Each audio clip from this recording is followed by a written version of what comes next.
Peace, this is LMNO. Yeah, what's up, y'all? It's Scott Brown. Low budget. Okay, so how are things coming along with the follow-up album to Selective Hearing? Coming along pretty good. It's pretty much done at this point. It's like 99.9% done. Just gotta get the features, you know, fill in the blanks for the features and stuff and like mix it officially. But pretty much most of the legwork and stuff is done. The super hard stuff is done. Okay, will there be any guest appearances or surprises? Yep, there's who is it? Camber, LMNO, going Cy Young. Trying to get Cy Young now. Yeah, Belly Perkins. Belly's on there. Brady. Brady. Kevin, myself, obviously. Trek Life. Yep. Yep. So this is a fun record. Yeah. LD on all the scratches on there.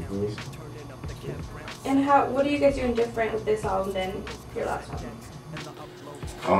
We're actually in the studio, like we were, because the first album, you know, he sent me the beat CD, you know, to select one beat, and then we wound up, you know, just doing the whole album to that particular CD.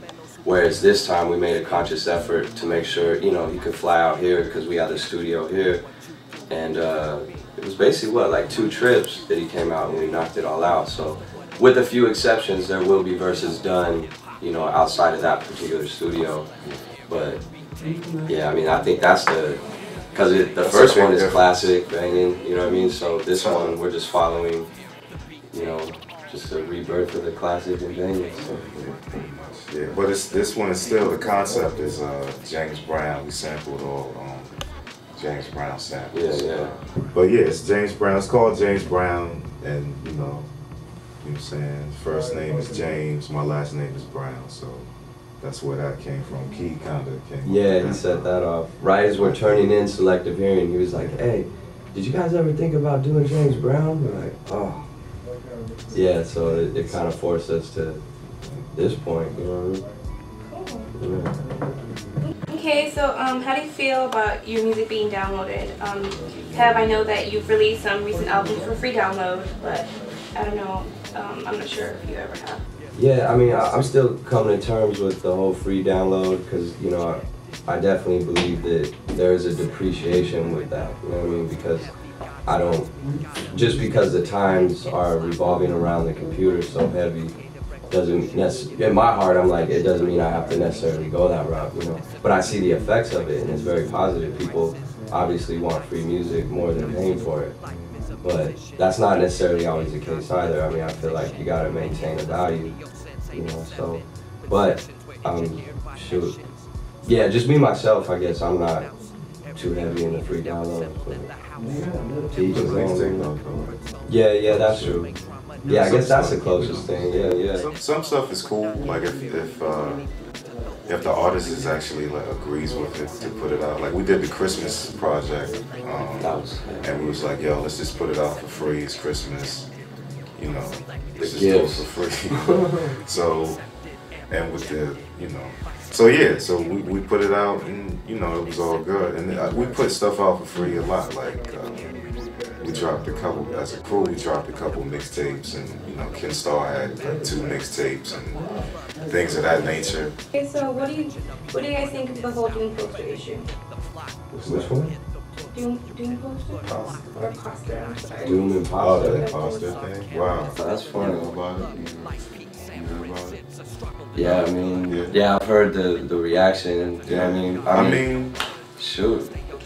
It's kind of low-key genius. I mean, you know, in a twisted way, you know what I mean? Because, I don't know. But I could never book a show as LMNO and not show up, and then show, you know, have some white kids show up and, you know, expect kids to just have this hoodie on. Yeah, you know what I mean? That's some garbage. Actually, low-key, yeah, that's garbage. Like, you're supposed to rock, you know what I mean? Yeah, I mean, in a way, it's cool. The controversy and stuff that sparked up is cool, but like, that's not really.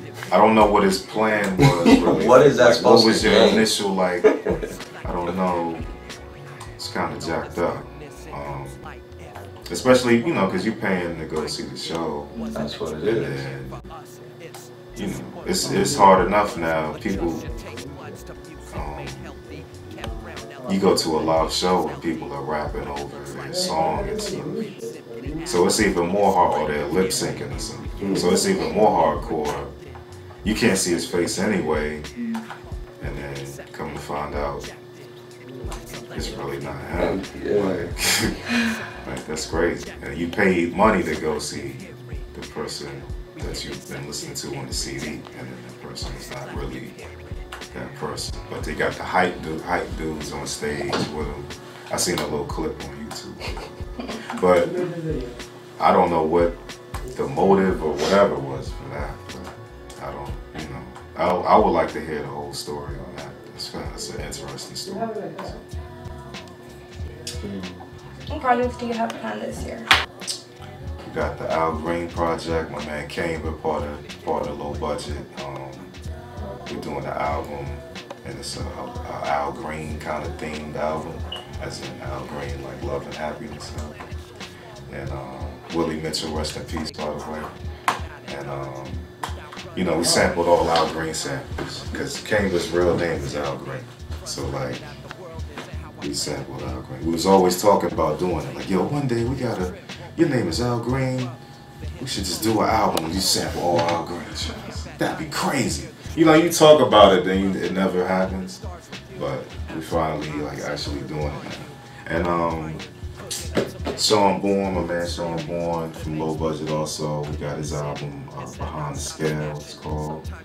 And that should be coming soon. We're finishing that up soon. That's got production by pretty much the whole crew has production. Like every member of the Low Budget crew, like the producers in the crew have production on his album, which is going to be probably the first time ever so far that every producer in the crew has that.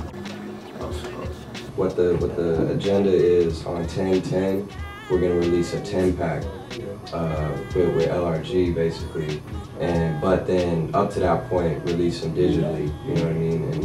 And because I've never really done like a digital approach like that. You know, because I come from the school of, you know, you work hard to press your 12-inch up to create a buzz, and then if there is a buzz, you go forward with the next 12-inch.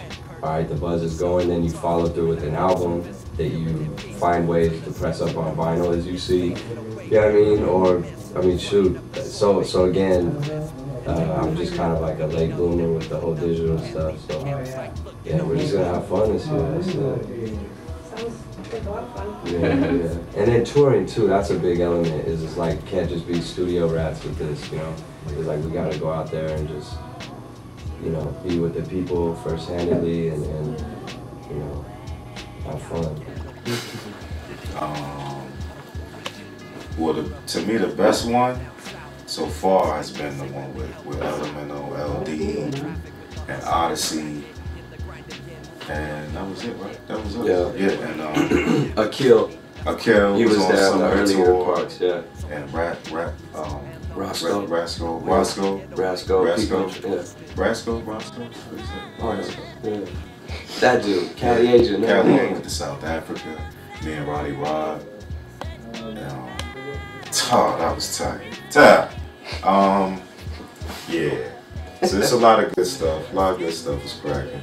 But it's hard to narrow it down. But. So when you went to Africa, what did you like? You liked the reaction from the people? Yeah.